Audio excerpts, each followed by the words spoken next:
పరిశుద్ధులైన మా తండ్రి, మీ పాదములకు వందనాలు స్తోత్రాలు చెల్లిస్తున్నాం. ఎన్ని తలచినా ఏది అడిగినా మీ చిత్తాన్ని మీరు జరిగించే దేవుడు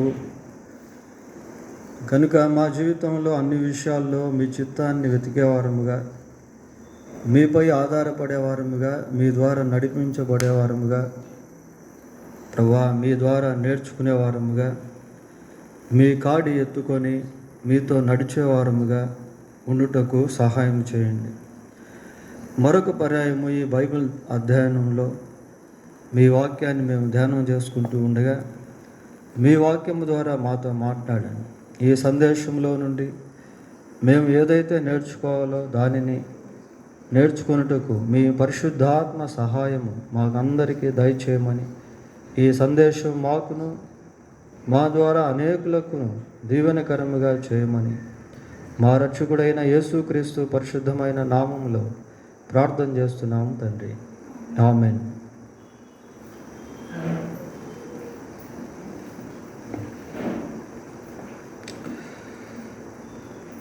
పిల్లరా, మన బైబిల్ స్టడీలో దెస్సలోనికైలకు రాసిన మొదటి పత్రికను ధ్యానిస్తూ వస్తున్నాం. ఈ ధ్యాన భాగంలో ఇప్పటి వరకు 4వ అధ్యాయం 1 నుండి 12వ వచనం వరకు ధ్యానం చేస్తాం. మొదటి అధ్యాయం 1వ వచనం నుండి 4వ అధ్యాయము 12వ వచనం వరకు మనం ధ్యానం చేస్తూ వచ్చాం.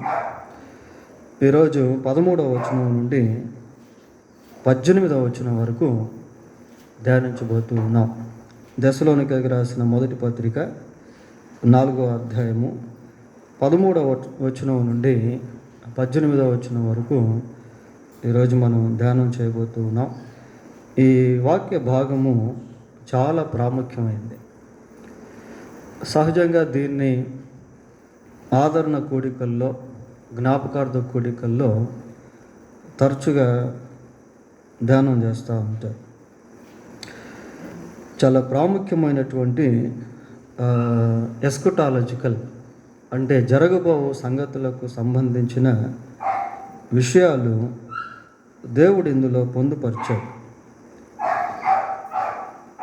ఇప్పటి వరకు మరణించినటువంటి వారు ఎక్కడున్నారు, ఈ మరణించినటువంటి వారికి భవిష్యత్తులో ఏం జరగబోతుంది అన్న విషయాలు ఇందులో చాలా తేటతెల్లంగా దేవుడు రాయించాడు. తర్వాత యేసు ప్రభు యొక్క రాకడను గురించి ఈ వాక్య భాగంలో మనం చూస్తాం. చాలాసార్లు మనం ప్రభు యొక్క రాకడను గురించి మాట్లాడినప్పుడు ఆయన సెకండ్ కమింగ్ అని అంటూ ఉంటాం, రెండవ రాకడ అని. వాస్తవానికి రెండవ రాకడలో 2 భాగాలు అనేటువంటివి ఉన్నాయి. మొదటి భాగంలో యేసుక్రీస్తు ప్రభు పరలోకము నుండి ఆకాశ మండలానికి వస్తాడు. రెండవ భాగంలో యేసుక్రీస్తు ప్రభు పరలోకము నుండి భూమి మీదకు వస్తాడు. దాన్ని రెండవ రాకడ అంటారు. మొదటి భాగంలో ప్రభు వచ్చేటువంటి ఆ ప్రక్రియను ర్యాప్చర్ అని అంటారు. ఈ ర్యాప్చర్ అనేటువంటిది లాటిన్ భాషకు సంబంధించిన పదం. రెండవసారి ప్రభు భూమి మీదకు వచ్చినప్పుడు అప్పుడు బ్రతుకున్నటువంటి వారందరూ కూడా యేసు ప్రభువుని చూస్తారు. దీనికి అనేక వాక్యాధారాలు ఉన్నాయి. ఒక్కటి మాత్రం చూద్దాం. ప్రకటన గ్రంథం 1వ అధ్యాయము 7వ వచనం చదువుదాం. ఇదిగో ఆయన మేఘారూఢుడై వచ్చుచున్నాడు, ప్రతి నేత్రము ఆయనను చూచును, ఆయనను పొడిచిన వారును చూచెదరు. చాలా ఇది అసలు రెండవ రాకడ. అంటే ప్రభువు భూమి మీదకు వచ్చినప్పుడు ప్రతి ఒక్కరు కూడా ప్రభువుని చూస్తారు. ఆయన పొడిచిన వారు అని అంటే అప్పుడు బ్రతుకున్నటువంటి యూదులు ఆయన్ను సిలువ వేశారు కనుక వారు కూడా యేసుక్రీస్తు ప్రభువును చూస్తారు. అయితే ఈ దశలోని రాసిన మొదటి పత్రిక 4వ అధ్యాయం 13 నుంచి 18వ వచనంలో వరకు ఉన్న రాకడ రెండవ రాకడ కాదు, అది ర్యాప్చర్ అని, రహస్య రాకడ అని పిలుస్తారు. రహస్య రాకడ, రెండవ రాకడ. ఈ రహస్య రాకడ ఎప్పుడు అంటే ఎవరికి తెలియదు. యేసు ప్రభు ఎప్పుడు వస్తాడు అన్న సంగతి ఎవరికి తెలియదు. వస్తాడు అని మాత్రం తెలుసు, కానీ ఎప్పుడు వస్తాడు అనే దానికి బైబిల్లో మనకి దేవుడు డేట్ ఇవ్వలేదు. అయితే బైబిల్లో మనం చూస్తాం, నేను త్వరగా వచ్చుచున్నాను అని మాత్రం ప్రభువు సెలవిస్తాడు. ఈ రహస్య రాకడ ఎలాగుంటుందంటే ఎవ్వరికి కూడా తెలియదు, ఒక సంఘానికి తప్ప. అది యేసు ప్రభు ఆకాశ మండలానికి వచ్చినప్పుడు మరి సంఘం ఎత్తబడుతుంది కనుక సంఘానికి తప్ప లోకంలో ఎవరికి కూడా తెలియదు. సంఘం ఎత్తబడిన తర్వాత చాలామందికి అర్థం అవుతుంది. సరే, దశలో రాసిన మొదటి పత్రిక 4వ అధ్యాయము 13వ వచనాన్ని చదువుదాం. సహోదరులారా, నిరీక్షణ లేని ఇతరుల వలె మీరు దుఃఖపడకుండా నిమిత్తము నిద్రించుచున్న వారిని గురించి మీకు తెలియకుండుట మాకు ఇష్టం లేదు. నిరీక్షణ లేని ఇతరుల వలె. నిరీక్షణ లేని ఇతరులు అంటే ప్రభువును ఎరగనటువంటి వారు, ప్రభువును ఎరగనటువంటి అన్యజనులు. దేవుణ్ణి ఎరగనటువంటి వారికి మరణం తర్వాత జరిగేటువంటి దాన్ని గూర్చిన నిరీక్షణ అనేటువంటిది ఉండదు. మరణం అనేటువంటిది చాలా దుఃఖకరమైనటువంటిది. అదే ఇక్కడ మనం చూస్తూ ఉన్నాం. పౌలు ఏమంటున్నాడు అంటే దుఃఖపడకుండా నిమిత్తము అంటున్నాడు. కుటుంబంలో ఎవరైనా చనిపోయినప్పుడు, స్నేహితుల్లో ఎవరైనా చనిపోయినప్పుడు, బంధువుల్లో ఎవరైనా చనిపోయినప్పుడు మనం కూడా చాలా దుఃఖపడతాం, బాధపడతాం.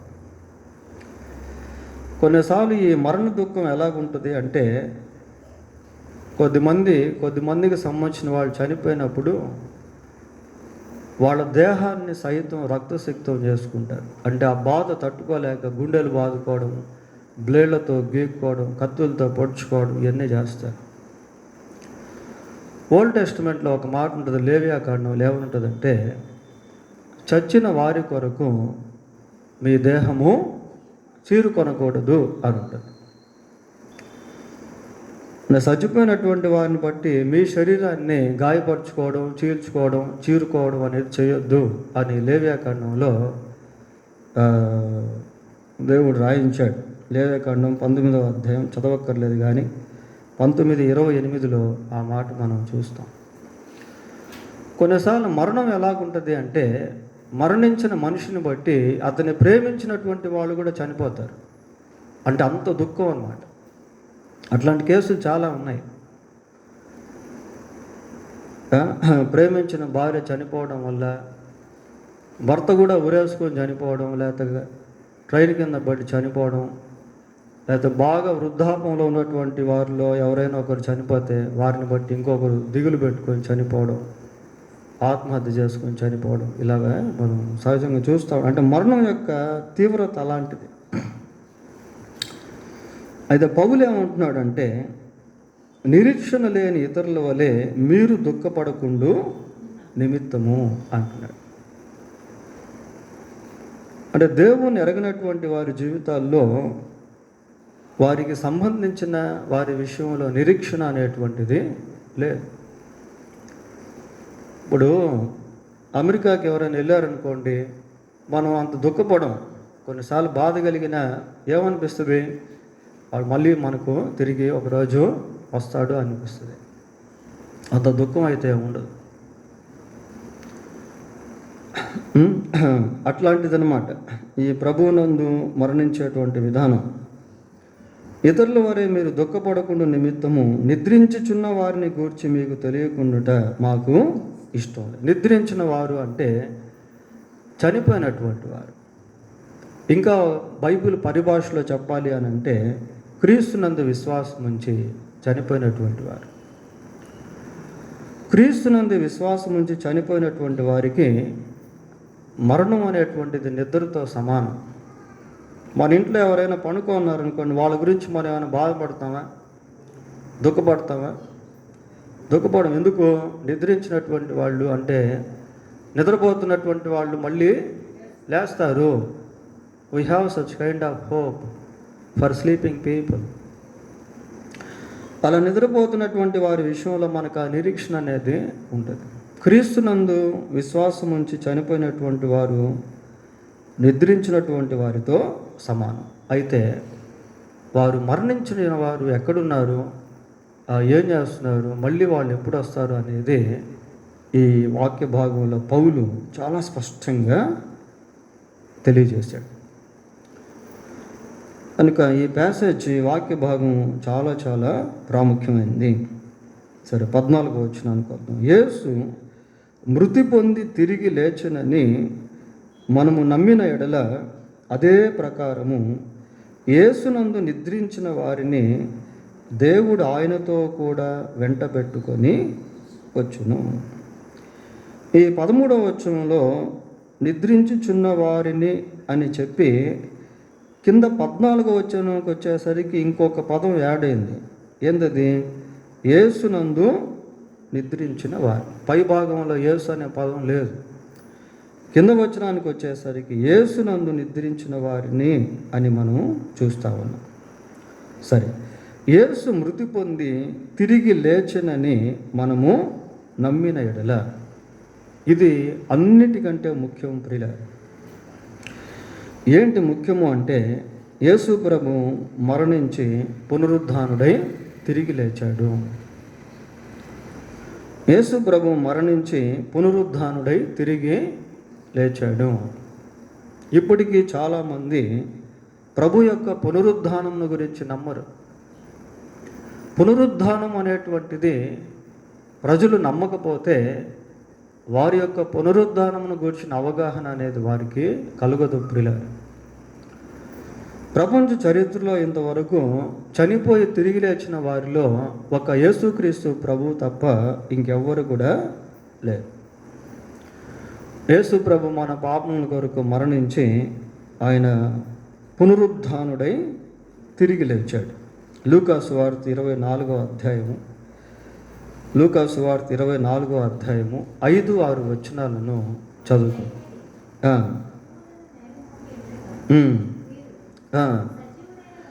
మీరు సజీవుడైన వారిని ఎందుకు మృతుల్లో వెతుకుచున్నారు?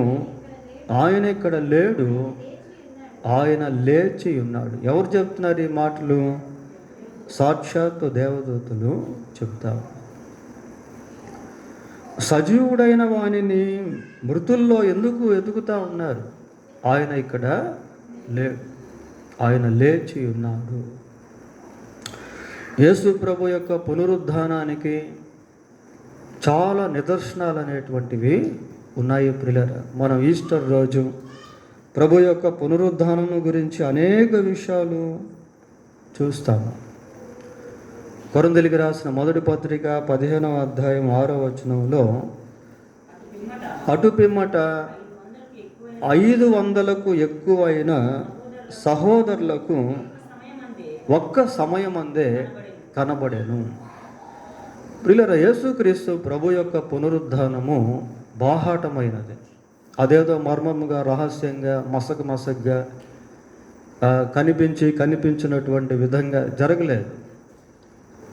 ఆయన పునరుద్ధానుడైన తరువాత 40 రోజులు తన పునరుద్ధానమును గురించి సాక్ష్యం ఇస్తూ అనేక మందికి తన్ను తాను ప్రత్యక్షపరుచుకున్నాడు. ప్రభు ఒక మాట అన్నాడు.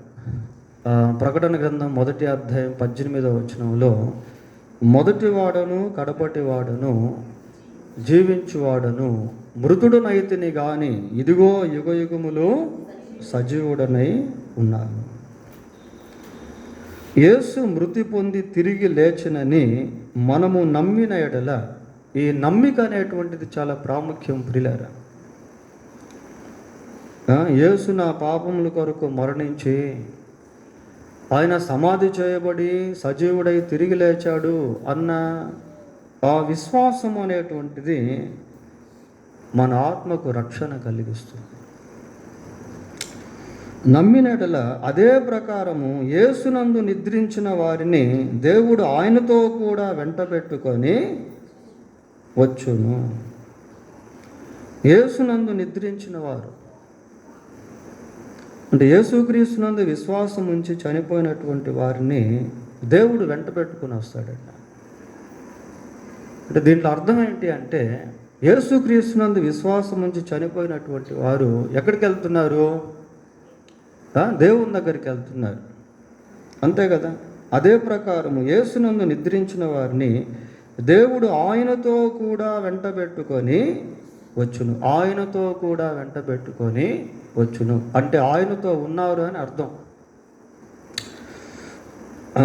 యేసు ప్రభువునందు విశ్వాసం ఉంచి మరణించినటువంటి వారు ఎక్కడున్నారు అంటే యేసు ప్రభువుతో కూడా ఉన్నారు. ఫిలిప్పీ పత్రిక 1వ అధ్యాయము 23వ వచనాన్ని చదువుకుందాం. ఈ రెంటి మధ్యను ఇరుకున పడి ఉన్నాను, నేను వెడలిపోయి ఏమంటున్నాడు? క్రీస్తుతో కూడా ఉండవలెనని. నేను వెడలిపోయి అంటే నేను చనిపోయి, నేను నిద్రించి అని అర్థాలు. నేను వెడలిపోయి క్రీస్తుతో కూడా ఉండవలెనని, క్రీస్తుతో కూడా ఉండవలెనని.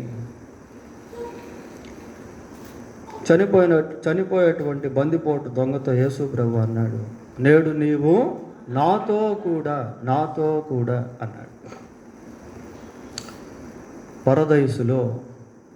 అప్పుడు యేసు ప్రభు చెప్పినటువంటి ఆ పరదైసు భూలోకంలో ఉండే. అయితే ఇప్పుడు వాళ్ళు ఎక్కడున్నారు అని అంటే ఖచ్చితంగా పలానా ప్రదేశము అని మనం చెప్పలేము. అయితే బైబిల్లో పరదేశుని గురించి కొరింథీయులకు రాసిన 2వ పత్రిక 12వ అధ్యాయంలో ఒక మాట ఉంది.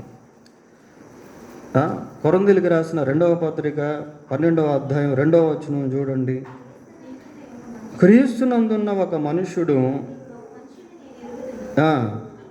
అతడు 14 సంవత్సరముల క్రిందట 3వ ఆకాశమునకు కొనిపోబడెను. 3వ ఆకాశము అని చూస్తున్నాము. ఈ 3వ ఆకాశం అనేటువంటి పదము పరదైసుకు పర్యాయ పదము. చదవండి.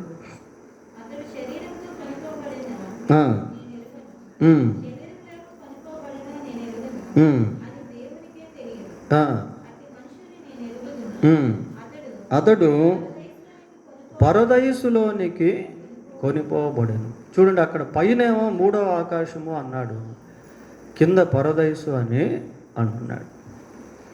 కనుక దీన్ని బట్టి గమనించినట్లయితే ఒకవేళ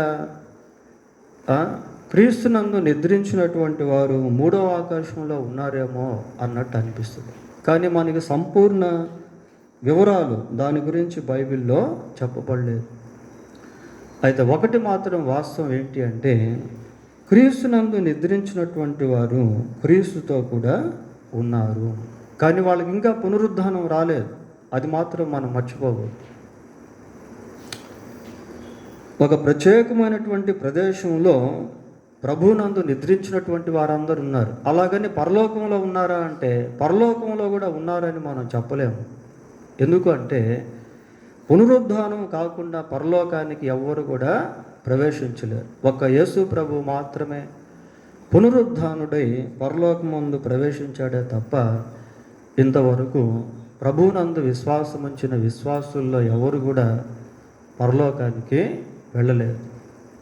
but they are in particular place. అయితే వారు ఒక ప్రత్యేకమైన స్థలంలో ఉన్నారు. సరే, 15వ వచనానికి వద్దాం. మేము ప్రభువు మాటను బట్టి మీతో చెప్పున్నది ఏమనగా, ప్రభువు రాకడ వరకు సజీవులమై నిలిచియుండు మనము నిద్రించిన వారి కంటే ముందుగా ఆయన సన్నిధి చేరము. మేము ప్రభువు మాటను బట్టి మీతో చెప్పున్నదేమనగా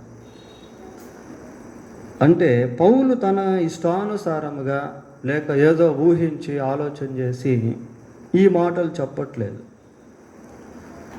ప్రభు యొక్క వర్తమానము పౌలు యొక్క వర్తమానము ప్రభు యొక్క మాట పైన ఆధారపడి ఉంది ప్రియులారా.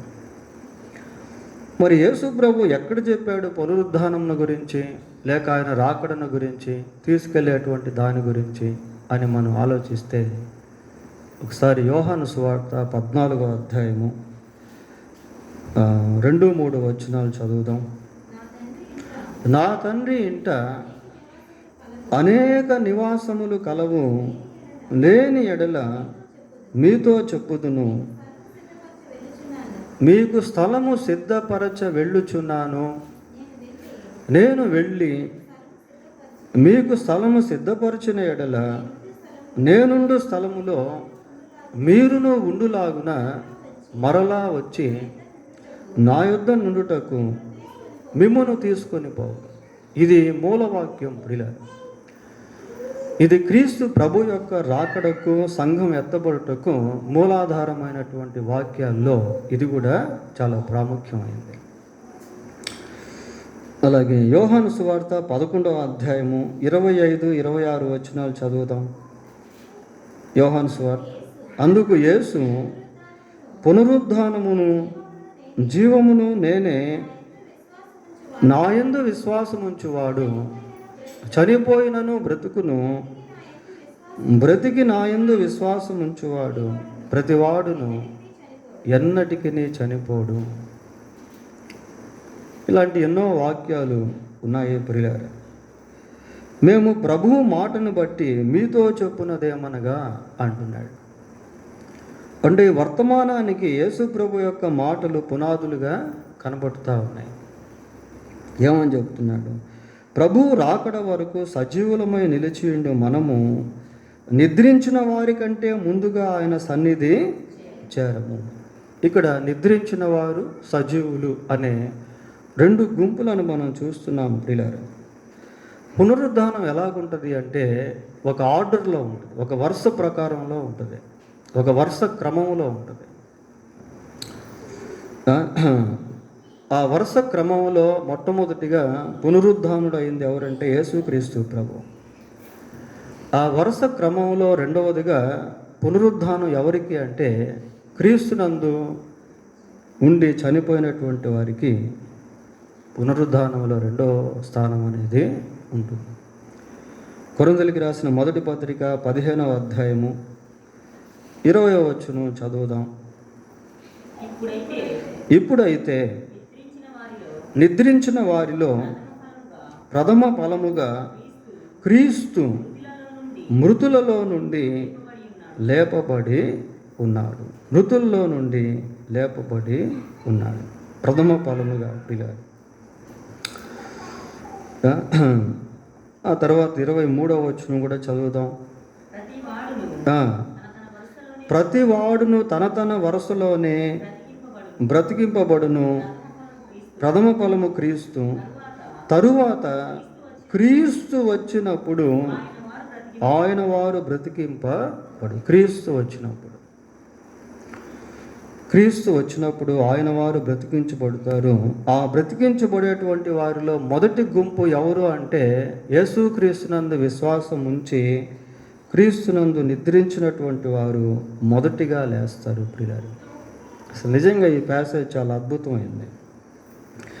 ఆ లేచేటువంటి విధానమును గురించి 16వ వచనంలో మనము చూస్తాం.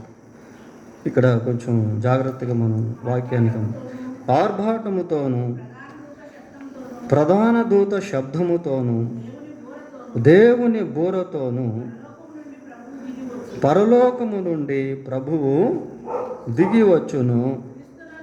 క్రీస్తునందుండి మృదులైన వారు మొదట లేతురు. చాలు. ప్రభు ఏ విధంగా వస్తాడు అనేటువంటి దాని గురించి 16వ వచనంలో, ప్రభు ఎక్కడికి వస్తాడు అనే దాని గురించి 17వ వచనంలో మనం చూస్తాం ప్రియులారా. ఎలా వస్తాడట? ప్రధాన దూత శబ్దముతోను దేవుని బోరతోను పరలోకము నుండి ప్రభువు దిగివచ్చును. ప్రధాన దూత శబ్దముతో. ఈ ప్రధాన దూత ఎవరై ఉంటారు అని అంటే చాలా వరకు మిఖాయేలు అని చెప్పేదానికి అవకాశాలు ఉన్నాయి ప్రియులారా. చూడండి, యూదా పత్రిక 1వ అధ్యాయము 9వ వచనం ఒకసారి చూద్దాం. యూదా పత్రిక 9వ వచనం. అయితే ప్రధాన దూత అయిన మిఖాయేలు అని చదువుతూ ఉన్నాం ప్రియులారా. ఇంకా ప్రధానులు అనేక మంది ఉన్నారు. దాని గురించిన వివరణ మనకు దానియేలు గ్రంథంలో కూడా కనపడుతుంది. కానీ మనం అంత ఎక్కువగా దాని గురించి ఈరోజు ధ్యానం చేయట్లేదు. బహుశా ప్రధాన దూత ఎవరు అంటే మిఖాయేలు అని చెప్పేదానికి ఎక్కువ అవకాశాలు ఉన్నాయి. దేవుని బూరతోనూ అని చూస్తూ ఉన్నాం. ఈ దేవుని బూర అనేది ఒక కాంట్రవర్సరీ, అంటే ఒక వివాదాంశంతో కూడినటువంటిది. ఎలాగూ అంటే చూడండి, కొరింథీయులకు రాసిన 1వ పత్రిక 15వ అధ్యాయము 52వ వచనం చదువుదాం. 15:50. ఇదిగో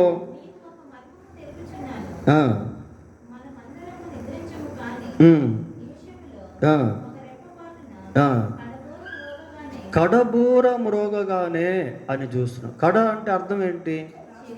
లాస్ట్, చివరి బూర. కడబూర అంటే చివరిసారిగా ఊదే బూర. దీన్ని కొద్దిమంది బేస్ చేసుకొని ఏమంటారంటే సంఘం శ్రమల కాలంలో భూమి మీద ఉంటుంది. ఇప్పుడు ప్రకటన గ్రంథంలో దేవుని యొక్క ఉగ్రతల 3 భాగాలు అనేటువంటివి ఉంటాయి. మొదటి భాగంలో ముద్రలు, 2వ భాగంలో బూరలు, 3వ భాగంలో పాత్రలు. ఈ 2వ భాగంలో ఉండే 7 బూరల్లో చివరి బూర ఊదినప్పుడు యేసు ప్రభు వస్తాడు. అప్పుడు సంఘం ఎత్తబడుతుంది. అప్పటి వరకు సంఘం భూమి మీదనే ఉంటుంది అని చెప్పేవాళ్ళు చాలామంది ఉన్నారు ప్రియులారా. దాన్ని ఏమంటే మిడిల్ ట్రిబులేషన్ అని కూడా అంటాడు.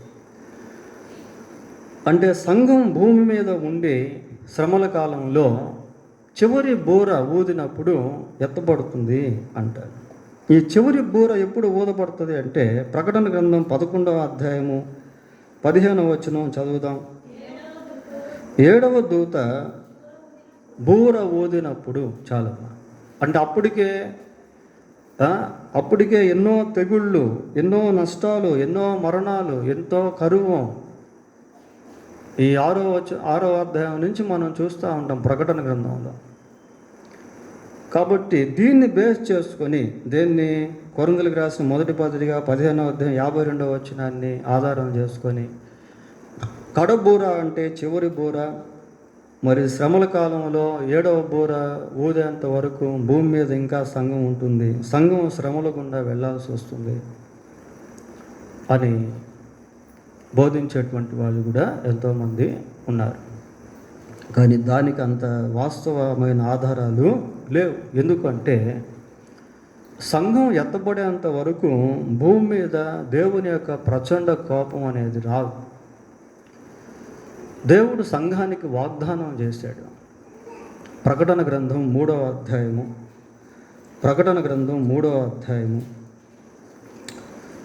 10వ వచనం ఒకసారి చూడండి.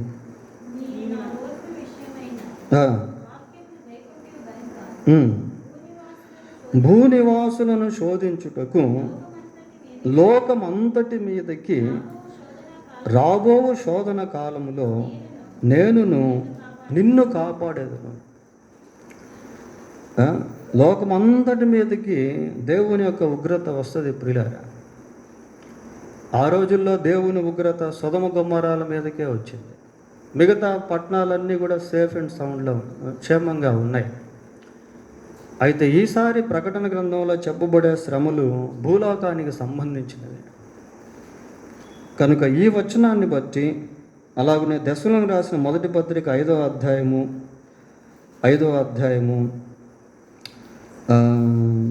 9వ వచనం చదువుదాం.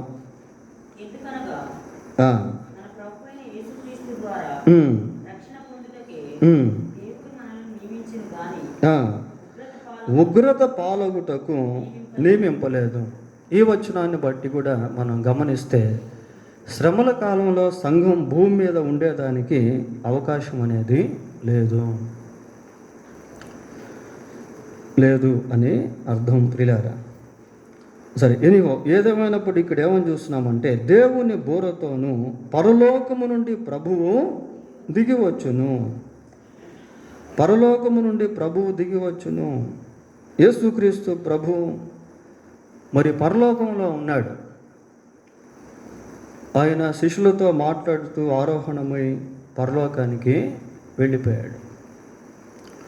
లూకా సువార్త 24వ అధ్యాయము 51వ వచనాన్ని చదువుదాం. 24:51.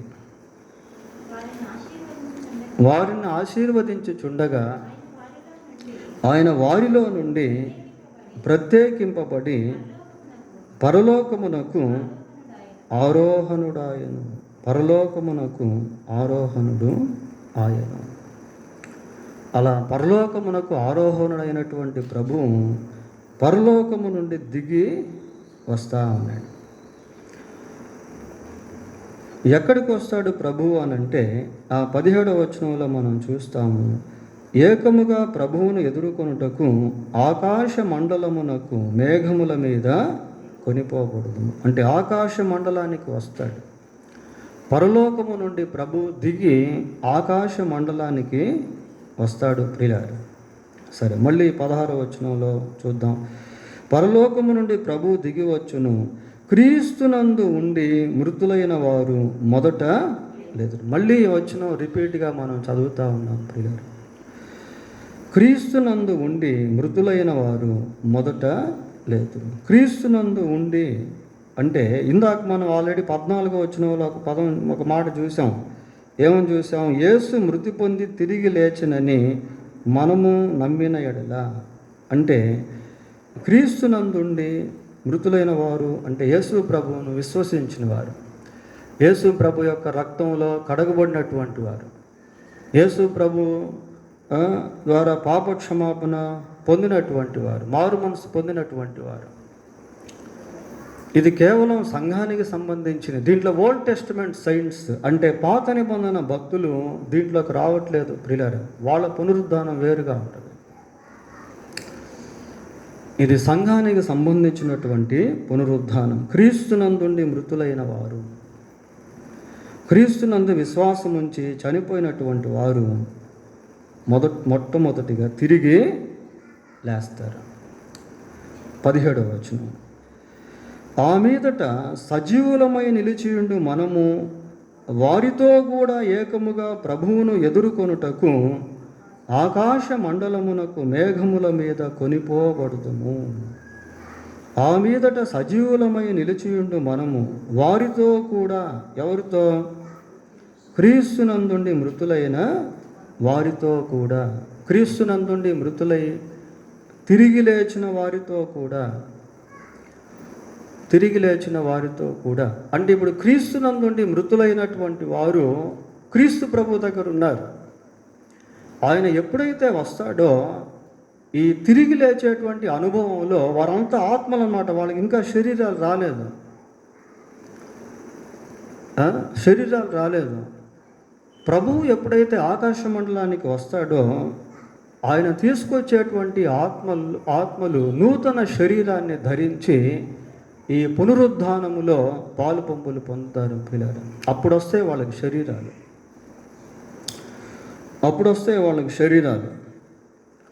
ఆ మీదట సజీవులమై నిలిచిండు మనము వారితో కూడా ఏకముగా ప్రభువును ఎదుర్కొంటాము. వారు ఎప్పుడైతే తిరిగి లేస్తారో, క్రీస్తునందుండి మృతులై తిరిగి లేస్తారో, అప్పుడు వారికి శరీరాలు అనేటువంటివి ఇవ్వబడతాయి. చూడండి, కొరింథీయులకు రాసిన 2వ పత్రిక 5వ అధ్యాయం. కొరింథీయులకు రాసిన 2వ పత్రిక 5వ అధ్యాయము మొదటి వచనం.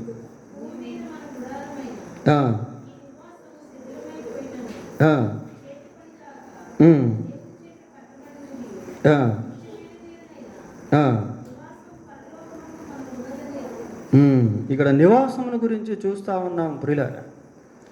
ఇంకొంచెం దాని గురించి కిందకు వస్తే 2వ వచనంలో, మనము దిగంబరులము కాక వస్త్రము ధరించుకుని వారముగా కనబడుదుము, కాబట్టి పరలోకము నుండి వచ్చు మన నివాసము దీనిపైని ధరించుకొన నపేక్షించుచు దీనిలో మూలుగుచున్నాము. పరలోకము నుండి వచ్చు మన నివాసం. అప్పుడు ఇవ్వబడేటువంటి ఆ శరీరాలు ఎలాంటివి అంటే మహిమ దేహాలు ప్రియులారా, అక్షయమైనటువంటి శరీరాలు. ఆ శరీరాలకి ఇంకా మరణం అనేటువంటిది ఉండదు, మరణం అనేటువంటిది ఉండదు. అయితే ఇక్కడ సజీవులమై నిలిచిండు మనము అంటున్నాడు. అంటే యేసుక్రీస్తు ప్రభువు వచ్చు నాటికి ఎంతోమంది విశ్వాసులు బ్రతికి ఉంటారు. ఇప్పుడు సడన్గా యేసు ప్రభు వచ్చాడు అనుకోండి, మనం ఇక్కడ బ్రతుకున్నాం. మరి మనకు శరీరాలు ఏంటి?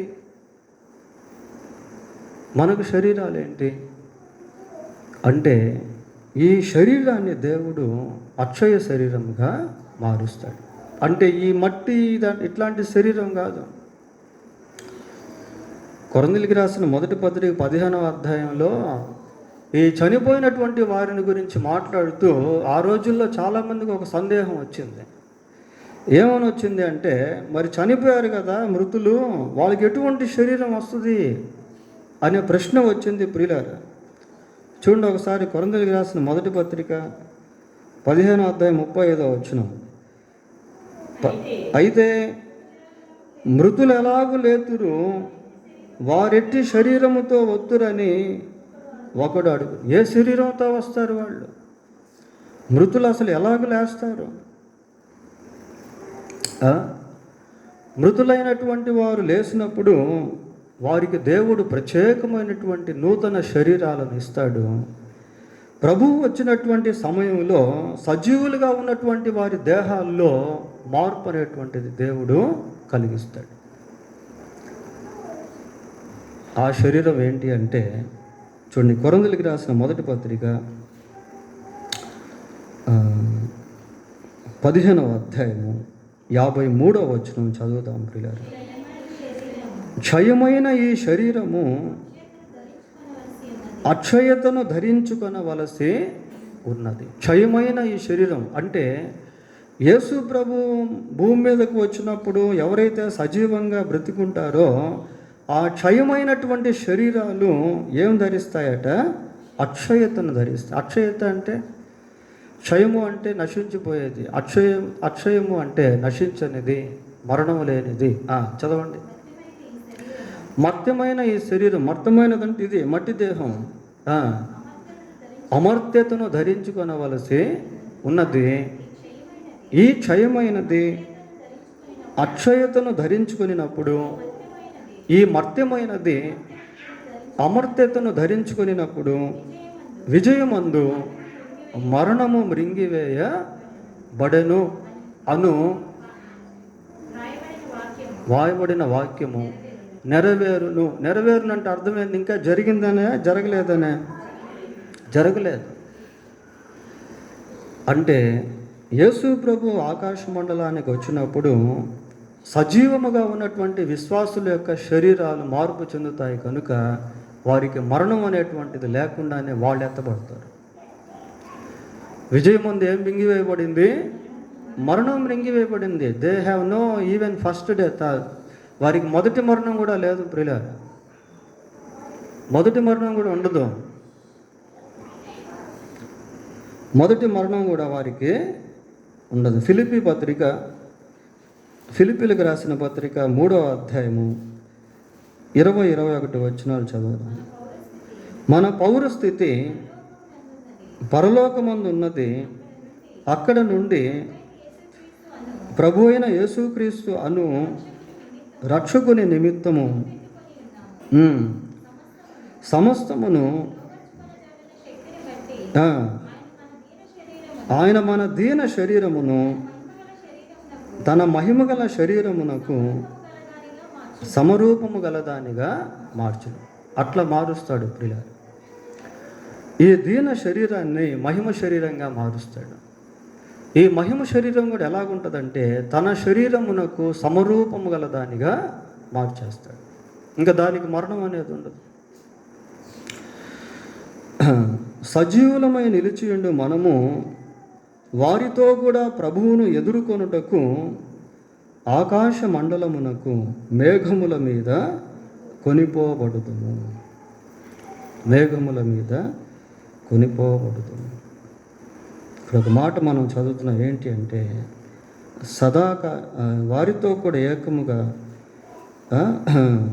సజీవులమై నిలిచియుండి మనము వారితో కూడా ఏకముగా ప్రభువును ఎదుర్కొనుటకు ఆకాశ మండలమునకు మేఘముల మీద కొనిపోబడుదు. కాగా మనము సదాకాలము ప్రభువుతో కూడా ఉందము. సదాకాలము ప్రభువుతో కూడా అప్పుడు దేవునితో ఏకమవుతాం. ప్రియులారా,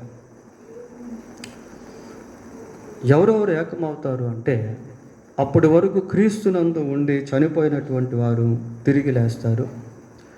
అప్పటి వరకు క్రీస్తునందుండి బ్రతుకున్నటువంటి వారు మహిమదేహాలు ధరించి ఈ తిరిగి లేచినటువంటి వారితో కలిసి యేసు ప్రభు దగ్గరికి కొనిపోబడును అని ఉంది అక్కడ. దాన్నే ర్యాప్చర్ అంటారు, కాటప్ అని ఇంగ్లీష్లో అంటారు. అది ప్యాసివ్ వాయిస్. అది కొనిపోబడుట అనేది ప్యాసివ్ వాయిస్. అంటే మనకై మనం వెళ్ళం, కానీ మనం తీసుకుని వెళ్ళబడుతాం.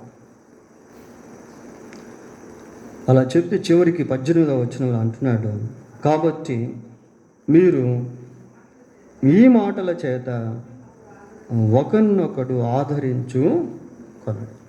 కాబట్టి చనిపోయినటువంటి వారిని గురించి మీరు దుఃఖపడాల్సిన అవసరము లేదు. ఒకవేళ క్రీస్తునందు ఉండకుండా చనిపోతే బాధే, పాప క్షమాపణ పొందకుండా చనిపోతే బాధే, దుఃఖమే. అయితే పాప క్షమాపణ పొంది చనిపోతే దుఃఖం, బాధ ఉంటుంది, కానీ but we have a hope, future hope. ఏంటి అంటే మళ్ళీ వారిని మనము చూస్తాము. దీంట్లో మనం నేర్చుకోవాల్సిన లెసన్ ఏంటి అంటే, ఒకవేళ ఇంకా మారు మనసు పొందకుండా ఉంటే మారు మనసు పొందాలి. క్రీస్తునందు లేనటువంటి వారికి సువార్త ప్రకటించాలి. చాలా ఇంపార్టెంట్ ప్రియులారా. హెబ్రీ పత్రికలో ఒక మాట ఉంటుంది, ఏముంటుందంటే, మనుషులు ఒక్కసారే మృతి పొందవలెను, అటు తరువాత తీర్పు జరుగు. అది ఎవరికి అంటే అన్యులకి. వాళ్ళు కూడా చనిపోవాలి. అయితే వాళ్ళు తీర్పులోనికి వస్తారు, ఇక్కడ రారు. వాళ్ళ దేహానికి వాళ్ళకి ఇచ్చే దేహం మహిమ దేహం కాదు, అది వేరేది. వాళ్ళు పరలోకానికి ప్రవేశించలేరు ప్రియులారా. వారు ప్రభువుని ఎదుర్కొనేదానికి ఆకాశ మండలానికి రాలేరు. ఇక్కడ 3 విషయాలు మనం చూస్తాం. మొట్టమొదటిది ఏంటి అంటే, క్రీస్తునందు మృతులైన వారు తిరిగి మొదటిగా లేస్తారు. రెండవదిగా సజీవులమైనటువంటి మనము ఆ తిరిగి లేచినటువంటి వారిని కలుసుకుంటాం. ఫస్ట్ వాళ్ళని కలుసుకుంటాం ప్రియులారా. ప్రభు కంటే ముందు వాళ్ళని కలుసుకుంటాం. వాళ్ళల్లో ఒకవేళ మన బంధువులు, మన కుటుంబీకులు దేవుని యందు విశ్వాసం నుంచి చనిపోయిన వారు ఉంటే వాళ్ళని మళ్ళీ మనం చూస్తాం. వాళ్ళని కలుసుకున్న తర్వాత మనం కలిసి ప్రభువుని కలుసుకుంటాం. ఎక్కడ? ఆకాశ మండలానికి వెళ్ళి అక్కడ ప్రభువుని కలుసుకున్న తర్వాత సదాకాలము అంటే ఎటర్నిటీ, నిత్యత్వంలో ఎప్పుడు ఇంకా ప్రభుతోనే ఉండిపోతాం ప్రియులారా. ఇది ప్రభు యొక్క రహస్య రాకడలో జరిగేటువంటి సంఘటన. ఇంకా రెండవ రాకడ ఉంది, అది మళ్ళీ వేరే సబ్జెక్ట్ అది. అయితే మన బైబిల్ స్టడీలో ఇది మాత్రమే మనం రాయబడింది కనుక దీని గురించి మనం ధ్యానం చేసాం. దేవుడు తన వాక్యాన్ని దీవించును గాక. ప్రార్థన చేసుకుందాం. ప్రార్థన. కనికరం కలిగిన మా తండ్రి, మీకు వందనాలు, స్తోత్రాలు. మీరు ఇచ్చిన నేటి వర్తమానాన్ని బట్టి మీకు స్తోత్రాలు చెల్లిస్తున్నాం. ఎంతోమందికి సత్యం తెలియక, మీ యందు విశ్వాసం ఉంచక ప్రభా లోకాన్ని విడిచి వెళ్ళిపోతున్నారు. ప్రభా నిజముగా మీ వాక్యం ఎంతో స్పష్టంగా మరణం తర్వాత ఏం జరుగుతుందన్న సత్యాలు బోధిస్తూ ఉండగా ప్రభా, మరి వింటున్నటువంటి మేము అనేకులకు వీటిని తెలియజేసేవారముగా ఉండటకు సహాయం చేయండి. నశించిపోతున్న ఆత్మల కొరకై ప్రయాసపడేవారముగా, ప్రార్థించేవారముగా, వారికి సువార్త ప్రకటించేవారముగా, వారిని మీ సన్నిధికి నడిపించేవారముగా ఉండుటకు కృప ఇచ్చండి. వారిలో ఒకవేళ మా కుటుంబీకులు ఉన్నారేమో, మా బంధువులు ఉన్నారేమో, స్నేహితులు ఉన్నారేమో, తెలిసిన వారు ఉన్నారేమో, రక్త సంబంధికులు ఉన్నారేమో ప్రభా, ఆయన మీరే దయతో కనికరించి వారందరినీ దర్శించండి. మీ యందు మాకు గొప్ప నిరీక్షణ మీరు అనుగ్రహించారు, అందుని బట్టి మీకు స్తోత్రాలు ప్రభా. మీకు వందనాలు స్తోత్రాలు చెల్లిస్తూ నేటి వర్తమానంలో మీ మాటలకి మాత్రమే ముద్ర వేసి నీరు కట్టి ఫలింపు దయచేయమని వేడుకుంటూ ఘనత మహిమ ప్రభావంలను మీకు ఆరోపిస్తూ వచ్చే పాఠానికి తగు రీతిగా మమ్మల్ని సిద్ధపరచమని వేడుకుంటూ మా రక్షకుడైన యేసుక్రీస్తు పరిశుద్ధమైన నామంలో ప్రార్థన చేస్తున్నాము తండ్రి, ఆమేన్.